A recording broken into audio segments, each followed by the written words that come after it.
I have a bit of a cough, so I'll mute myself if necessary. Okay, okay.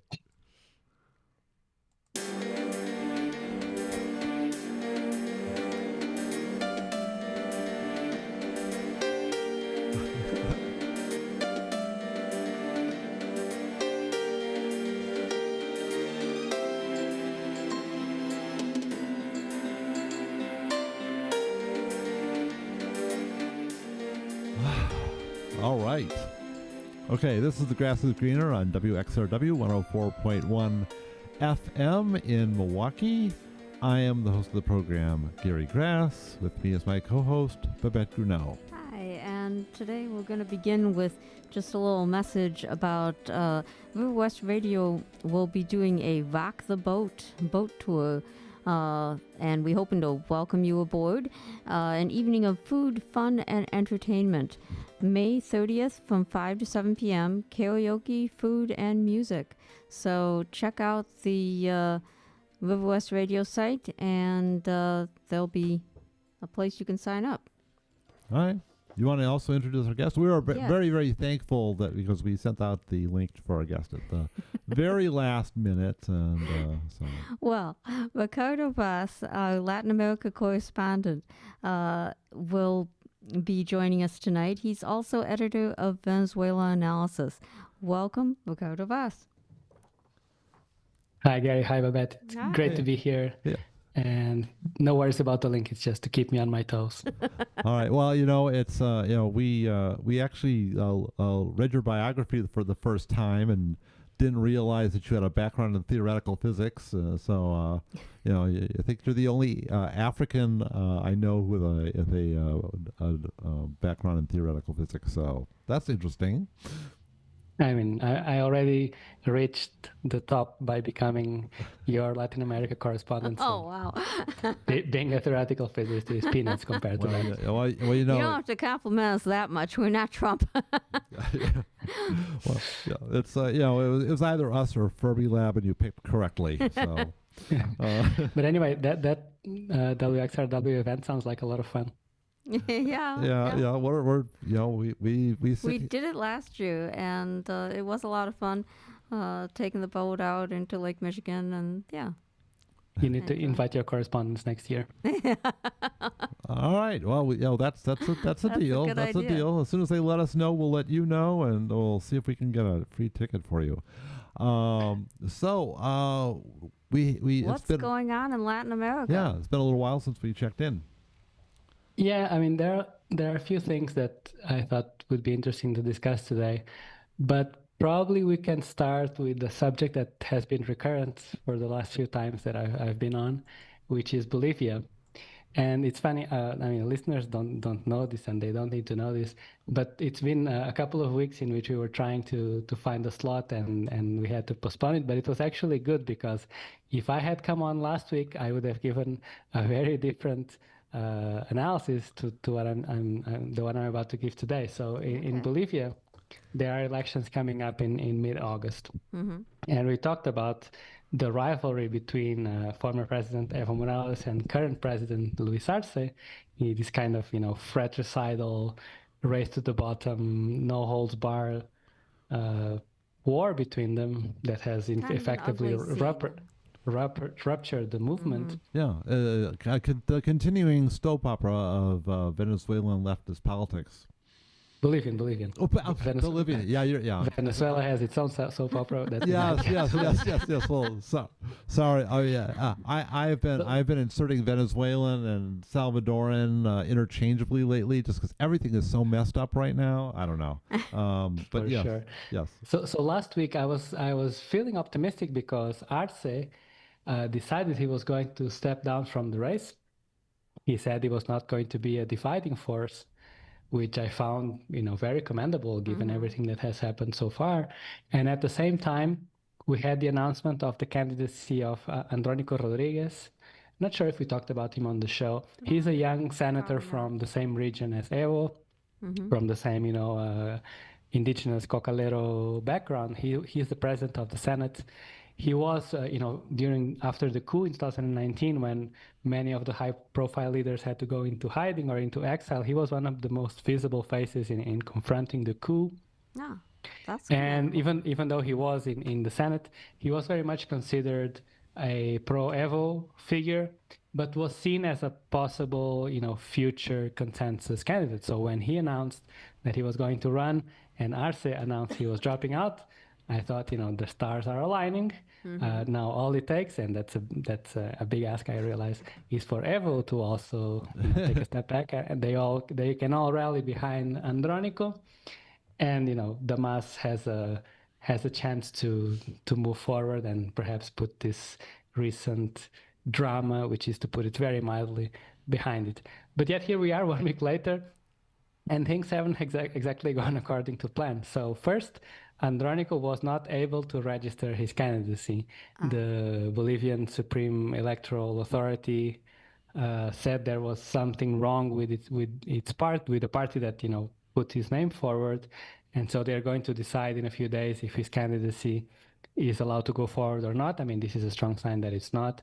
And the MAS, the party which is still under Arce's control, put forward a separate candidate, Interior Minister Eduardo del Castillo, who is, let's say, very different from what the MAS is supposed to be and look like, because, I mean, it's an indigenous party from an indigenous majority country.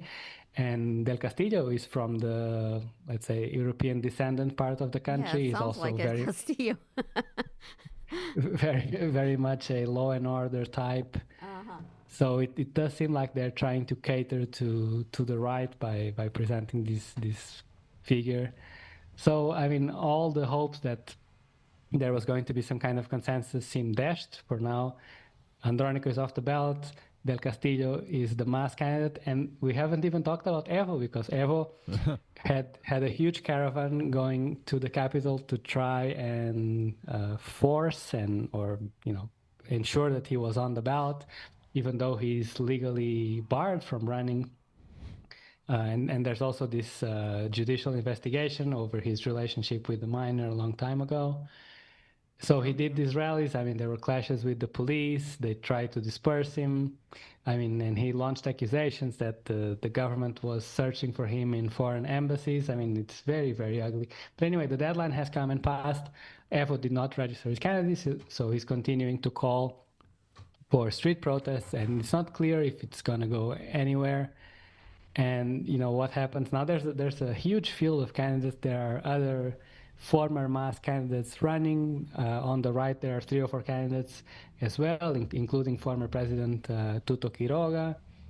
So it's a mess. I mean, it's not clear who's going to emerge for the second round. It's not clear if there are going to be further additions to the ballot, and whether they can come to their senses and if they have to choose someone to support for the second round of the elections. But yeah, it's ugly. Yeah, it So sounds like a big mess. It sounds like all their hopes of, uh, you know, uniting in any way have long since passed. how long until the Yeah. actual election? Sorry. How long until the actual election? When is it? The first round is August 17, so it's not so long. It's coming up. And for me, the disappointing thing is that when Andronico put his name forward, it seemed like an opportunity to put aside differences. I mean, I understand it's difficult, but Andronico also wanted to distance himself from the present government because there are economic struggles. There's this whole war between Arce and EO. So I'm not sure if there were serious negotiations for him to be the MAS candidate and they didn't go anywhere, or if this was Arce's plan all along to just run a different horse in the race. But it does seem like an opportunity spurn. I mean, I cannot say if Evo has really defied all my predictions of acting reasonably. I cannot say if he would eventually have fallen in line and supported Andronico. But I mean, right now that scenario is not even on the table. Wow. Okay. So no capacity at this point to really predict what's going to happen. You've got you have potential people there that have made it onto the ballot. You could get more people onto the ballot. There's just no big surge for anyone yet. So someone has to still emerge. So it's like you're at square zero. Yeah, yeah, it's completely open. It reminds me a bit of the elections in Peru a few years ago, where Pedro Castillo emerged out of nowhere, right? Because it was such a diverse field that, candidates with 15% ended up making it to the second round. Here, I mean, if I had to make predictions today, and underlining that I'm not a specialist in Bolivia by any stretch of the imagination, it's very uncertain in the same way, right? You have a bunch of candidates on the right. I mean, some of them are new, some are associated to the old parties. I mean, it's not clear if any of them is going to have the upper hand. And the same with the candidates on the left. You have Del Castillo, and the other one is a woman, an ex-senator from these strongholds in El Alto, former senator. So can she get I don't know, 15 to 20% as the indigenous the indigenous candidate, and then force everyone to back her in the second round? It's all very uncertain. And to add to that, I mean, we used to think that the institutional part of Bolivia was kind of predictable, but now you have this political disqualifications that seem a bit arbitrary. So it's not out of the question that there might still be other ones moving forward. But it's a very delicate situation. I mean, inflation. People always talked about Bolivia as being the showcase of Latin America because it had low inflation, it had economic stability. But now all of that is out of the window. There's fuel scarcity, and all this constant protests which block highways, and because I mean they move a lot of people, they just end up adding to this climate of uncertainty. So in that sense, I can kind of see why, even though I strongly disagree, I can see the allure of a law and order candidate, but you're not going to solve it by just repressing and beating everyone into submission. Is Bolivia also? I mean, I know it used to be divided regionally. Where you had one portion of the country was whiter, was you know more right wing as well. Is that still the case, or are those days over? It's still very much the case, also because of its geography. So Bolivia is mostly altiplano, so on the Andes, and then there's a part that's tropical. That's the part where you have this cattle and land interests that is mostly right wing. It's where the 2019 coup Yeah. was hatched, and the mass candidate actually comes from this area. This is Santa Cruz. So they are very clearly, pandering to that electorate. It is just such a strange thing to behold. I mean, if you were looking at this back in the old days of Evo's ascendancy, you would never predict the situation that you're in right now. Yeah, I mean, it also you look at it. I mean, you see images of these huge indigenous marches being repressed by the police in La Paz, and you wonder, what has this come to, right? This is supposed to be This is the supposed to be a political the progressive political government, subject right? of this transformation process, and yet here they are treated like the enemy. Yeah, it doesn't make sense. All right. Anything further on the Bolivian soap opera, or you want to go to another another On round here? the Bolivian Greek tragedy. No, we'll eventually come back. I mean, once the field is a bit more settled, perhaps even before the second round, and we know more, I'm sure we'll get the chance to do a more insightful analysis. So maybe we go to. I mean, I was going to say a more hopeful, more hopeful news, but not necessarily. But let's go to Colombia. Colombia has also been Okay. a recurrent topic that we've discussed. Yeah. Yeah. So I think one of the main lines that we've talked about over the years is Petro, and him having the odds stacked up against him and being unable to push some of his main campaign pledges through the Colombian Congress and Senate.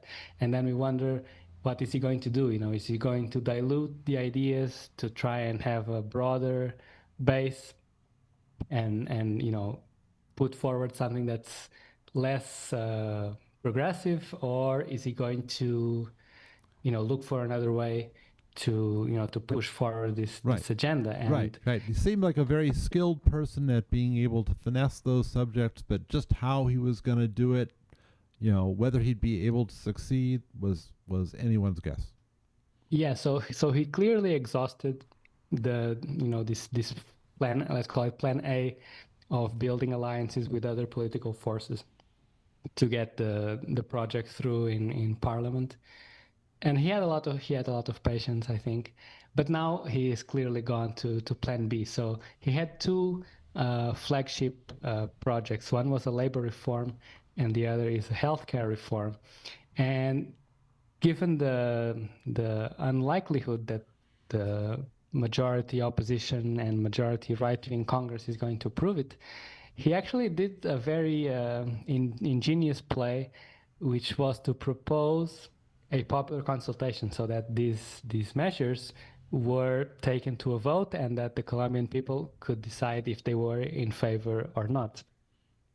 And I think this caught let's call it the political establishment by surprise. And they kind of, Petro accused them of rigging the vote in the Senate, and that killed the popular consultation, but it only gave Petro more fuel to call for popular mobilizations. And so the original proposal was just to put the labor reform up to a popular consultation, and now they've added a few questions on healthcare as well. So it looks like he's not going down without a fight. Mm-hmm. And he's perhaps tracing back to what got him in power in the first place, and relying on the Colombian masses, speaking directly to them and holding these grassroots assemblies and having them, engage directly with these issues. So you've got union support and all that type of thing, I assume? Yeah, he has been able to rally a lot of support. Actually, I was looking at what's being put to a vote, or what the reform comprises, and it's all very progressive and very reasonable. Like establishing an 8-hour workday. Oh my goodness! I know. Payment for overtime, favorable credit for small-scale enterprises, maternity leave, sick leave, these kinds of things. There was recently here a commemoration of the fight about a century ago for the 8-hour day in our area. One that I found very, very interesting was establishing contracts and social security for the what are they called? The people who work in delivery, these kinds of informal workers that it has a name, like the sharing economy, something like this. I don't know. It's like just like the what types of workers are you? You said delivery? No, the people who deliver food. Well, like the what here would be like DoorDash and stuff like that. Yeah, and Uber drivers, this kind of thing. Yeah, it's part of like a gig economy. Gig economy. That's the name I was looking for. And also establishing social security and rights for countryside workers. So I think that's all very interesting and very reasonable. But I also understand why the Colombian oligarchy would be against it.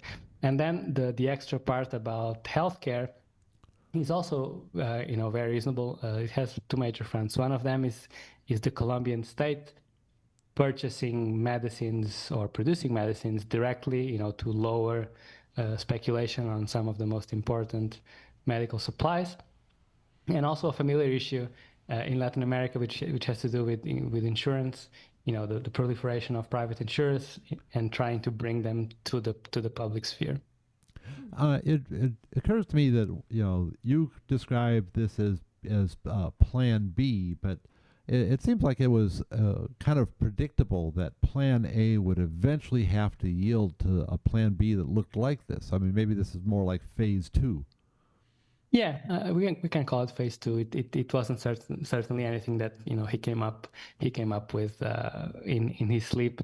It was always an alternative, but it's also, I also see the value of it in terms of a long-term projection, because Petro is not going to run for re-election, so it's a big question mark on what's going to follow, whether they find a reasonable consensus candidate that is going to continue this agenda. I mean, at first has realistic prospects of winning and then continuing this agenda. So in that sense, ensuring that there's popular mobilization around these concrete causes is something that can have longer term impact, even when Petro is no longer in power.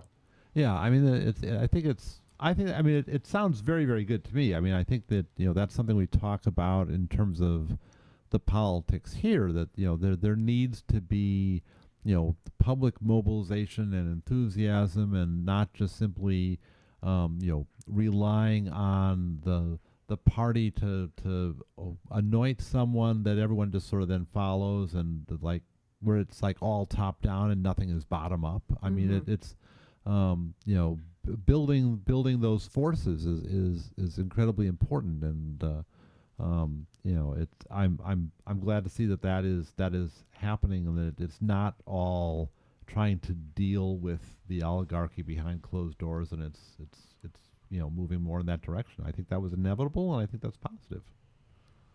Yeah, it's also positive because there were some, let's call them unfortunate episodes in recent months.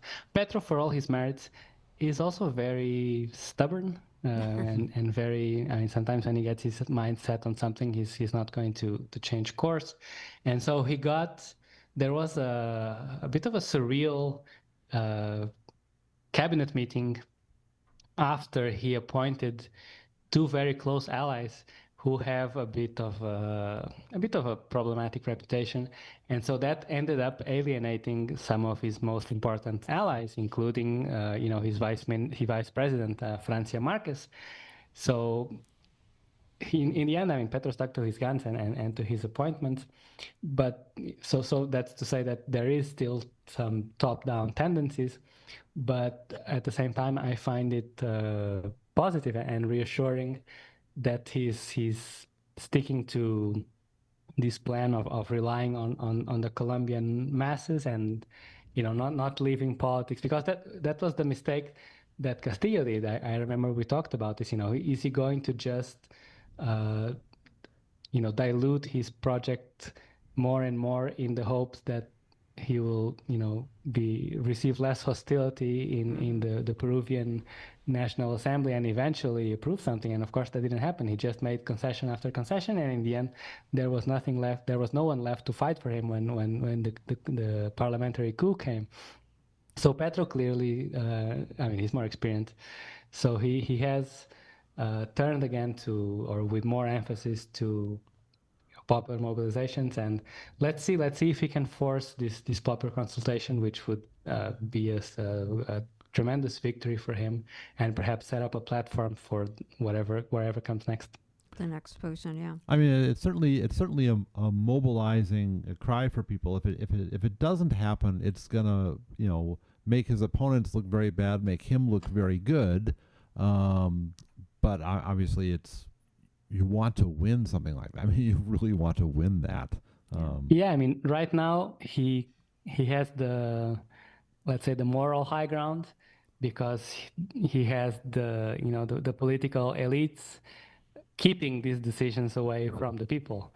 So he had this process that he claims was rigged in the Senate, and so now he has this calling card of saying, here I am meeting with the people and organizing these major assemblies and forcing the political establishment to listen to the people. So if he can channel and eventually, because it comes with a political cost, blocking this popular consultation. So if he can ride this, now that he has the initiative again, if he can force the consultations to go through and then, of course, win them, it would completely change the perception over his presidency. All right. So you want to do, I don't know, Peru next, maybe? Peru, I haven't Venezuela? followed much. You sent me this very interesting report earlier today that there was a win in terms of stopping oil drilling in the Peruvian Amazon. Yeah. But you know, At least beyond a that, temporary win. I mean, we don't know if it'll last. I mean, yeah, the picture with Peru in very broad strokes is that as long as this coup government is in place, they're going to try to approve everything for in favor of corporations, you know, for as long as they can. So this was definitely an unexpected turn of events, at least for me. But well, I I mean, think a lot of there's still 1 year before new elections in Peru. So I think there's still a lot can happen. a lot of environmental and other activist groups have been really putting a push on internationally to say don't bid on these things, and really putting pressure on companies not to bid on the oil. Get licenses to drill in this one area, right? Yeah. So So that was, you know, kind of grassroots, but outside of yeah, right. Peru. Yeah, I mean, I think that's something that to come back to maybe with Al Goodix at some point, because I mean that's our guy that we usually talk to about you know indigenous fights against resource extraction here in Wisconsin, because you know Right. those are united struggles. We you know we see the same tactics and you know the same you know issues you know that occur in northern Wisconsin versus whether it's in Peru or El Salvador with the gold mine Right, down there. right. I mean, we've seen these types of things. Those really kind of hit close to home to us because we have something very similar very close by to us. Right. So, Yeah, and there was another recent example of, you know, grassroots mobilization being able to deter this corporate mining interest, which was in Panama. I'm sure maybe we even talked about it. There's this huge copper mining conglomerate there, and you know, successful mobilizations from communities as well as trade unions was able to force the Supreme Court to suspend the license. So, I mean, it's that's definitely positive. yeah, positive steps in an area where, I mean, you get more and more of these governments that are unwilling to face up to corporate interests, and so kind of brings them back to the table. So, maybe Venezuela next? Let's do a little intermission on the recent summit between CELAC and China, Oh, and sure. leave Venezuela to the end. I don't know if you saw this. This was a major summit in Beijing with representatives from all 30 select countries, including several presidents. And I mean, you know, these summits always have very grandiose concluding statements, but you look at it in detail, and there are some very interesting developments on their own, and also in this broader context, if we look at where the U.S. Economic foreign policy is going, and trade wars with China and so on. So China announced, first of all, a credit line of around $9 billion for Latin American countries for development projects. It's not life-changing money. It's not a lot.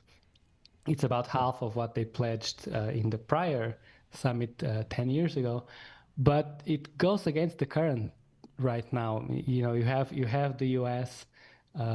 Slashing all sorts of international cooperation and levying tariffs left and right. Yes. And China is taking a much more constructive approach, which can lead to win-win situations. Even, you know, we must say that the Chinese are very pragmatic when it comes to their international relations. They tend to overlook ideological aspects, and you know, really focus on development and on what can be achieved. You know, here we were just talking about Peru, where there is a coup government, Well, And they yet China, built that China enormous port, right? I mean, that's exactly the one of the larger, if not the largest, Pacific port in South America was inaugurated recently. With it was a Chinese loan and construction project. yeah, So and it's this massive thing, in the U.S. like immediately kind of runs and says, well, we're gonna sell you some used trains. I mean, it was just kind of this embarrassing, like, just this kind of gnat, that the U.S. sent against this Goliath project that China devoted itself to. yeah, but if even sending trains, I mean, when we talk about carrot and stick, this is kind of a rotten carrot, but sometimes it's just stick. When it was Panama, the Trump administration was openly threatening Panama that it was going to militarily take over the canal and so on. But in the end, the coercion worked, and Panama said it's not going to continue in the Belt and Road initiative. It also granted some concessions for U.S. military bases, and it's going to lower shipping rates for the U.S. Navy in the canal. Yeah, it's kind of So, but I mean, kind this of kind of walking bullying things backward, can you only take know. you so far. Mm-hmm. So what else came out of that deal? I mean, I heard of something about a $5 billion currency swap as well. Is that from the same deal? Yeah, I mean, I didn't fully understand the details of that one, but it also allows more flexibility for countries that, I mean, all these Latin American countries have debt to service, so that gives them more flexibility. And there's also, lots more in terms of, which is, I mean, for now, a bit vague, but then it will take shape later, which is kind of technological exchanges and joint development projects and so on. So it shows that not only is China facing up to the trade war, they did not back down. I mean, there were these couple of weeks of just ridiculous. Every day they raised 20 tariffs by 25%, and then eventually came back to the negotiating table. But I mean, for the Chinese, they were clearly saying that we're not going to be intimidated, we're not going to back down. And not just that, we are going to stretch out a hand, even in these times of economic instability, to Latin America as a reliable partner. Just a couple of days ago, tying back to Colombia, Petro announced that Colombia was joining the Belt and Road Initiative, and one immediate consequence was that the U.S. announced that it was canceling funding for some projects in Colombia. So it shows, where the constructive alliance is forming, and that in spite of Petro making very conciliatory comments towards the U.S., but there's to no avail. I mean, I remember when, I mean, originally, I think the conception most people had of the Belt and Road Initiative was, okay, they're going to build this network that extends out from China, that are going to go, under the Himalayas and across over into Africa. And then it's like, well, okay, well, Brazil's part of it now too. It's like, oh, okay, so I guess they're going to build the land bridge from Africa to Brazil then, right? I mean, it's and now it's Panama, I don't think so. it's Colombia, it's like everyone can get in on this, right? They're building infrastructure for the world to facilitate trade, instead of like what the Trump administration is doing, is like adding all these extra barriers. And it's like complete opposite types of things. It's like the US is just building dams and walls, and China's building canals and bridges, right? China wants to connect everybody, and the U.S. wants to wall everyone off. Yeah, and I think even from a pragmatic point of view, I mean, there were representatives from all select countries, but then there were a few presidents, and my reading is that those are the ones that are perhaps in line to sign more concrete deals in the near future. And one of them was Chilean President Gabriel Boric, who is by no means a non-aligned president, right? I mean, he has been very friendly to the U.S., much to our disappointment. Yeah. But it shows that the alliance proposed by China is much more constructive than what these countries are getting from the US. But actually, Brazil, you brought up Brazil, and that's pretty interesting because with all these barriers being enacted between in trade between China and the US, Brazil is a country that has a lot to gain because they have a lot of potential for agricultural exports, like soy, which right now is coming from the US, but it can perfectly well come from Brazil, and that's a huge market that the US is going to lose. So Brazil was certainly one of the most interested parties in this summit. From what I read, around half of the Chinese imports from Latin America comes from Brazil. So it really signals that the level of influence that the US has, even in its own hemisphere, is only decreasing. And this, we can call it gambit if we can assume that it was something that was thought through. This idea of tariffs all over. It's clearly not worked in terms of reasserting U.S. dominance. I mean, maybe it's early to tell, but it seems like it's backfiring. I mean, that was such a blunt instrument. It's we're going to tariff everybody. We're going to tariff our friends. We're going to tariff our enemies, and it's like If, even deserted islands with penguins got tariffs. yes, the herd islands. I mean, what? Yeah, oh goodness. And that's always just a great joke there. It's like why that is just the herd McDonald Islands, uninhabited islands with penguins, and everyone just makes fun of that all over the world. It's just an incredible thing. But it goes to show that I mean, the structural issues exist. I mean, the U.S. has a huge trade deficit, and it relies on the dominance of the dollar. And so Right. the question is, Yeah.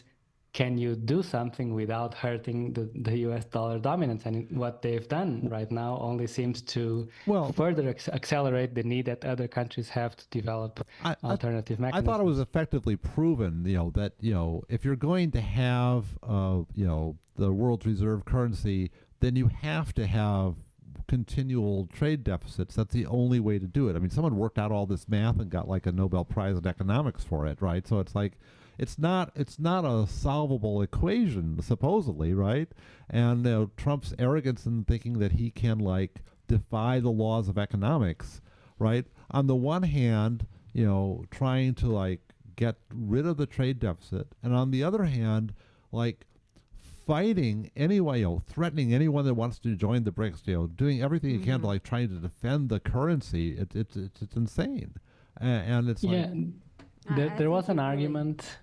I can't remember who made it on why is the second Trump administration going for tariffs and not sanctions, and the argument was that sanctions eventually undermine the US dollar dominance. But I mean, as far as I can tell, I don't see not just tariffs, but the threat of tariffs having any different effect. Yeah, I think it's. We can get an economist here to explain all the whys, but it seems like that is an impossible thing to do, right? You cannot,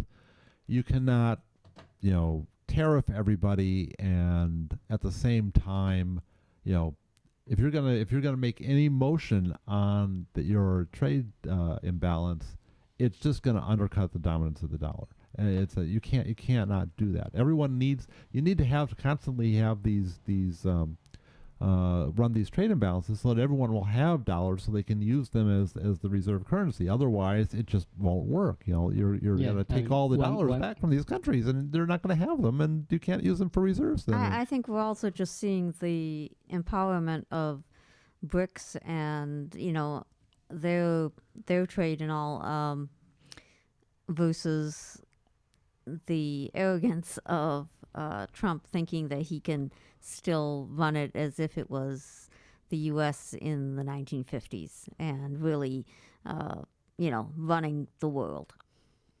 Yeah, and it was interesting that recently, I mean, we are getting away from the area where I'm a correspondent, But Trump had this tour in the Middle East, and I mean all he signed were military deals. So it's not really going to fix the. I mean, if he's what he promised was that he was going to bring industry and manufacturing back to the U.S. Right. That doesn't seem like it's happening at all.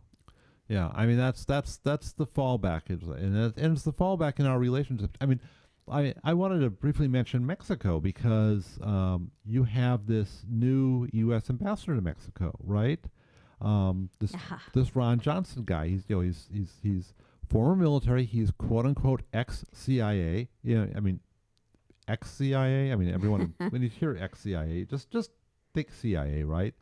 And a part of his resume was that he had service during the Salvadoran Civil War, right? Which is, if you're calling it a civil war, then what was his service, right? I mean, he only had service in that conflict because it wasn't really a civil war; it was an imperial war, a counterinsurgency being run from the United States against the FMLN. So, so this is the guy that they picked to be the new ambassador to Mexico. And it's clearly this kind of like tough guy move that they're trying to put in these like the people that are, going to kind of try to lay down the law and try to direct these governments and undermine them. And it's not going to work well in Mexico because Mexico is standing up for itself. So Yeah, I mean, I think there was a window there where they were hoping to see if the new president, Claudia Sheinbaum, if she was going to be more, easy to bully than AMLO. And, at least the signs so far have been quite the opposite, right? I mean, she Right. has said that, Mexico is going to respond to whatever aggression comes from the US. So, I mean, this kind of, testosterone-fueled foreign policy, I mean, it doesn't seem to be working, but I'm not sure they have an alternative. We were talking about Petro having a second path and so on. I'm not sure what's what's in store from the Trump administration. yeah, I mean I've been impressed by Scheinbaum at like every step of the way. Every I mean I may have missed some things, but all the news that I've seen from her, she's always been really impressive, and so I think Mexico's in good hands, and there's always some fear when the U.S. tries one of these things because they've been very good in the past at making mischief and making trouble in these places. But I think Mexico has the right person there to stand up and fight it as best they can. Yeah, and the saying, so close to the U.S. and so far from God. Yes, indeed. Um, uh, has the U.S. been doing some type of uh, military exercises in the area? I mean, when Trump was just elected and they had all these high-profile moves to classify, drug trafficking outfits as foreign terrorist organizations, there was a very explicit threat of using covert military action in Mexican territory to take out whoever they decide is a threat. And the Mexicans said very clearly that they were not going to tolerate that kind of intromission into their sovereignty. That has kind of faded from the picture, although with these kind of cowboys, it's not something to rule out at all. But at least for now, it looks like their attention has been diverted to tariffs, cracking down on migrants, and all that. The Central Command is having exercises actually right now. They've got some operation, Centem Guardian or something like that, that they're co-sponsoring with the government of Guatemala, and they've got like El Salvador participating and Honduras. Yeah, and they also have joint operations on the border with the Mexican army. So that cooperation is already there. But I mean, if they need to manufacture an enemy at all times.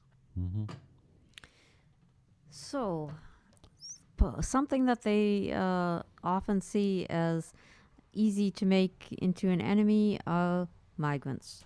And We're finally going to segue back to your My neck of the location there. woods. Yes, yes. We have 15 minutes left. We have to talk about Venezuela. We have to talk about Venezuela. Yeah, I mean, let's start with migration, and I'm also curious to know, because I mean I see things from afar, because I mean the overall picture is that there's a crackdown on everything that's Venezuelan, and if it has a tattoo, even worse. So you had this horrifying uh, event of sending, I think it was 250 Venezuelans to El Salvador. I mean, violating due process in the U.S., in El Salvador, and now some there's major protests here. I mean, around that, and even some big protests even in Milwaukee regarding that. I mean, people were just outraged. It's like, why are you sending Venezuelans to El Salvador? What is this? Yeah, makes no sense. It makes no sense. Yeah, I mean, it only makes sense in this very narrow, political circus perspective, right? You want to show, here I am getting rid of the bad guys and sending them away to this, notorious and infamous prison in El Salvador, where these Venezuelans are in a kind of limbo now, because I mean, they haven't been convicted of anything in El Salvador. They haven't had access to lawyers. So how do they even get out? What's the process for them to eventually get out? It reminds me a lot of the people who were taken to Guantanamo, and they were just stuck in a legal limbo. Right. No, indefinitely. no. I mean that's right. I mean the U.S. papers here use the word deported, right? They're immigrants. We deport them, right? But this isn't. These aren't deportations, right? They didn't go through a deportation proceeding. This is basically extraordinary rendition. This is what they did when they picked up some guy in the streets of Italy and dragged him off to Syria to be tortured, right? This is the type of thing that they're doing, right? Yeah, it's outsourced extraordinary rendition. Yeah, I mean that's I mean, extraordinary rendition by definition outsources, because you take the person and you take them and you deposit them in some foreign place, and it's like they had their designated plane that was doing all these flights, and this goes back at least to the Clinton administration. This was a whole thing, so it's like I look at this as one more sort of example of Trump using tools that the Democrats originally devised, right? It's not like and everyone is like shocked now, but he's just doing the things that the path was laid for him, right? Yeah, I mean, in the case of Venezuelans, he's using the Alien Enemies Act, which is a little bit older. Yeah, in that case, yes, yeah, that's a very old one. But I have followed that. I mean, legal defense groups and the ACLU have been very active in challenging this, and they even got a few days ago they got the Supreme Court to actually rule against the administration, because the whole point. I mean, there was a judge. I don't remember his name. A judge who blocked the use of the Alien Enemies Act for 2 weeks, and the administration just pretended it didn't see anything, and it flew the Venezuelans to El Salvador. Actually, there was some talk of contempt of court charges against the administration. No, there was an amicus brief that talked about specifically about what powers the judge had in a circumstance like that. I mean, it's like, and the lawyers for this on the defense side were very, very good, right? Or on the anti-government side, the defending the people that were picked up, right? Yeah.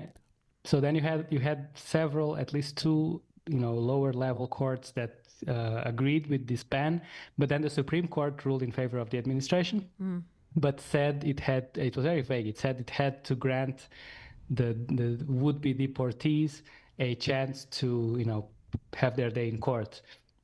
Yeah. And so since then, there have been successive efforts to deport people without granting them this opportunity. That at some point, even this very reactionary Supreme Court ruled against the administration that it was not granting a fair hearing for these people.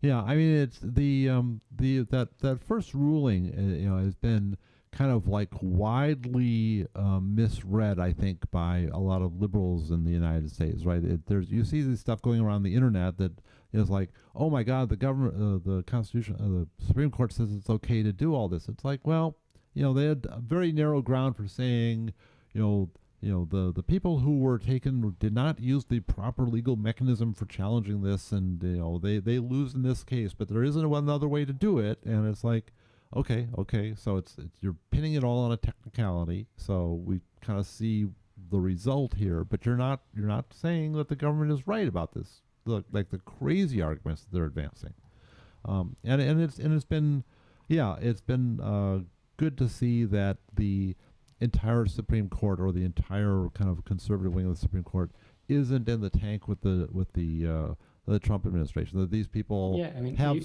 have some pride in the law and being lawyers, and not just rubber stamps for a fascist administration. It's like, you can't just do this. You can't bring us these crazy arguments. We can't accept them. They're just too much. However, it was a step too far even for them. Yeah, but however, no one's been brought back yet. And the administration does say that if they're brought back, they'll just deport them again. I mean, the Venezuelan, in this particular case, the Venezuelan government has, repeatedly demanded that they be sent back to Venezuela. And one of the lawyers trying to defend these 250 Venezuelan migrants suggested this idea that they first be granted asylum by a third country in El Salvador, so that they can move to an embassy and then be orderly, in an orderly fashion, be brought back to Venezuela. But I mean, so far there has been no movement from a very willing accomplice in Nayib Bukele, the Salvadoran president.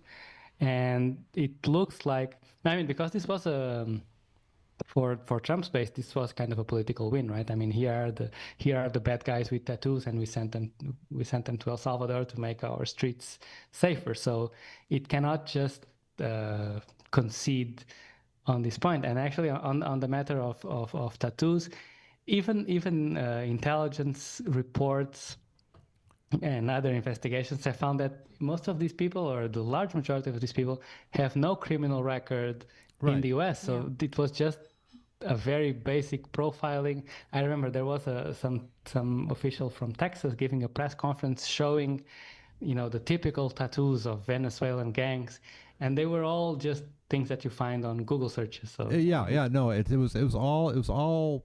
I mean, the whole thing was phony. It's like none of those actual images were taken off of gang members. They were just like random pictures from people advertising, that they have a tattoo shop, and it's like, this number and this symbol represents the gang. It's like, no, that's a basketball star. That's a guy dunking and his number, and that's like. That's like Michael Jordan or somebody. I mean, it's like this. Actually, this was the funniest. I mean, it's tragic, but it's funny at the same time.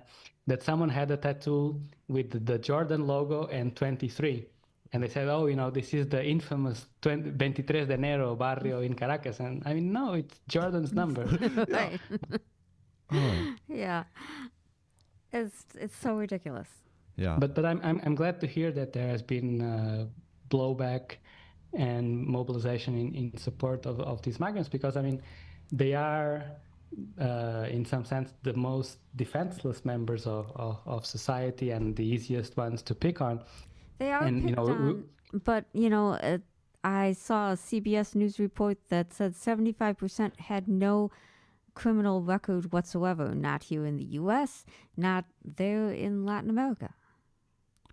Yeah, and we were just praising the Supreme Court for its minimal decency, but just yesterday or the day before, they sided with the Trump administration in revoking TPS, temporary protected status, from some 350,000 Venezuelans. So, on one hand, it's positive that, they're not going to allow these deportations to be so phony and so missing in due process, but at the same time they are removing these protections from hundreds of thousands. You know what? We can keep going on Venezuela. It occurs to me, have we had you on since the Ecuadorian elections? Because it's like that's another like kind of We do major not. thing there. Yeah, that was a disaster. We haven't talked about it. I guess I think we have to leave it for another show and maybe take stock of the first few months of the new Noboa presidency. But before wrapping up, I was gonna bring up a couple of more aspects about Venezuela, if that's Oh, okay Oh with sure. you. yeah. We have 4 minutes before we kick you off. Okay, so breaking news just this afternoon, the Trump administration announced a 60-day extension for Chevron, its license to operate here in Venezuela. Okay. And I remember when we were discussing, what's Trump's policy going to look like, there were two paths, either returning to maximum pressure or having a kind of MAGA sanctions policy. And I said very clearly that, it's one or the other. But so far, it looks like the administration is trying to navigate and hedge its bets. So it looks like maximum pressure a lot of the time. But then these measures trying to buy time and allowing Chevron to continue suggest that it's still Comes down to money. and also the political moment, whether it's politically expedient to do this, and even if Chevron, its operations from Venezuela don't really mean a lot in terms of the crude imports to the U.S. The Trump administration perhaps is in a delicate situation where it does not want even a 5% spike in gas prices or a bit more inflation. Sure. So it doesn't. It has all these different. I mean, I was going to call it chessboards, but it's not like it's playing chess. All these different scenarios to navigate. And the other thing, I'm sorry for being so express with everything. There are elections coming up this coming Sunday here in Venezuela. Yes. These are yes. probably the lowest stakes, lowest profile elections in recent years. Yes. On the So 25th. On 25th, yes. Yes. So it's going to be to elect a new National Assembly and governors. And as you could expect, the far right, led by Maria Corina Machado, is calling for a boycott. So it's almost like we're back in 2020 and asking the same question. Can the center-right moderate opposition rally enough voters to actually challenge the Socialist Party, or is the Socialist Party going to again have this huge legislative majority like it did for this term? And if they So do that's have more a huge majority, then the U.S. will say, look, they're a dictatorship because they have this huge majority. exactly. I mean, the U.S. surrogates refuse to run. The Socialist Party gets a huge majority. The U.S. calls it a dictatorship. It just rinse and repeat. Yeah. Hey, what does the Venezuelan opposition look like at this point? I mean, they've always been a fractious mess. Are they a huge fractious mess right now? I mean, if I had to sum it up, I would call it a fractious mess. But I mean, something interesting. Former presidential candidate Enrique Capriles, he has consistently been, one of the earliest people who said, let's go back to normal politics and participating in elections and so on. And unexpectedly, I mean, he was barred from running for office for 15 years. And then one day this prohibition disappeared. So he's headlining one of the opposition lists for the National Assembly. So it's a question of how much support can he still rally to. And there are other figures who had been kind of sidelined by, when the far right really became the central actor in the opposition politics, and now they're trying to get back. The question is, So this is more moderate. Can they actually become a reasonable, significant caucus in the National Assembly? Can they win? I mean, right now the opposition holds 4 governor posts. I mean, can they retain those? Can they win others? Can they lose some and win others? I mean, it is a struggle for them because they need a base to build on, right? We'll I mean, have to have you back, Ricardo Vaz. Thanks Always a lot. a pleasure. Thank you. All right. Bye-bye. Bye.